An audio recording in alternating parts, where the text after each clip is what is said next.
Young ಪಾಪ್ಯುಲೇಷನಲ್ಲಿ ನಾನೇನು ಹೇಳ್ತೀನಿ ಅಂತ ಹೇಳಿದ್ರೆ, ನೀ ಪೇನ್ ಬಂತು ಅಂತ ಹೇಳಿದ್ರೆ ಅದು ಆರ್ಥ್ರೈಟಿಸ್ ಅಥವಾ ವೇರ್ ಆ್ಯಂಡ್ ಟೇರ್ ಅಲ್ಲ. ಹೆಚ್ಚಿನ ಅಂಶದ ಕೇಸಸ್ಗಳಲ್ಲಿ ಡೆಫಿನೆಟ್ಲಿ ಅದು ಕಾಂಡ್ರೋಮಲೇಸಿಯಾ ಪಟೇಲ ಅಥವಾ ಈ ಕಾರ್ಟಿಲೇಜ್ ಅಥವಾ ಕುಷನ್ ಸ್ವಲ್ಪ ಸಾಫ್ಟ್ ಆಗಿ ಸ್ವಲ್ಪ ಸ್ವೆಲ್ಲಿಂಗ್ ಬಂದಿರೋಂಥ ಕೇಸ್ಗಳಿಂದನೂ ನೀ ಪೇನ್ ಬರುತ್ತೆ. ಆಮೇಲೆ ಅದರ treatment is also very simple and straight forward.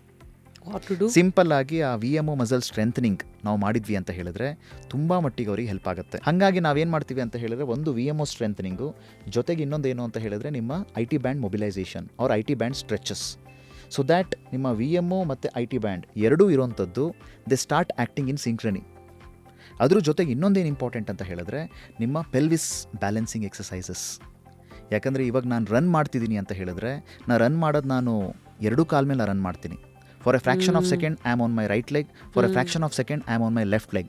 ಇವಾಗ ನಾನು ಆ fraction of second right leg ಮೇಲೆ ನಾನಿದ್ದಾಗ ನಮ್ಮ ಇಡೀ whole body is balanced on my right leg. ಇವಾಗ ನನ್ನ ಈ ಕೋರ್ ಮಸಲ್ಸ್ ಸ್ಟ್ರಾಂಗ್ ಇಲ್ಲ, ಅಥವಾ ಇನ್ನೊಂದು ಮಸಲ್ ಗ್ರೂಪ್ ಬರುತ್ತೆ ಹಿಪ್ ಅಬ್ಡಕ್ಟರ್ಸ್ ಅಂತ ಹೇಳಿ, ಗ್ಲೂಟ್ಸ್ ಮಸಲ್ಸ್ ನೀವು ಕೇಳಿರ್ಬೋದು. ಆ ಗ್ಲೂಟ್ಸ್ ಮಸಲ್ ಸ್ಟ್ರಾಂಗ್ ಇಲ್ಲ ಅಂತ ಹೇಳಿದ್ರೆ ಅವಾಗ ಏನಾಗುತ್ತೆ ಅಂತ ಹೇಳಿದ್ರೆ ಪೆಲ್ವಿಸ್ ಬ್ಯಾಲೆನ್ಸ್ ಆಗೋದಿಲ್ಲ. ಅದರಿಂದ ಕೂಡ ನಿಮಗೆ ಸಿಗ್ನಿಫಿಕೆಂಟ್ ನೀ ಪೇನ್ ಬರುವಂಥ ಚಾನ್ಸಸ್ ತುಂಬ ಜಾಸ್ತಿ ಇರುತ್ತೆ. ಎಲ್ಲ ಇಂಟರ್ ಕನೆಕ್ಟೆಡ್. ಫುಲ್ ವಿಡಿಯೋನ ನೋಡಿ ಆನ್ ರ್ಯಾಪಿಡ್ ರಾಶ್ಮೀಸ್ ಯೂಟ್ಯೂಬ್ ಚಾನಲ್.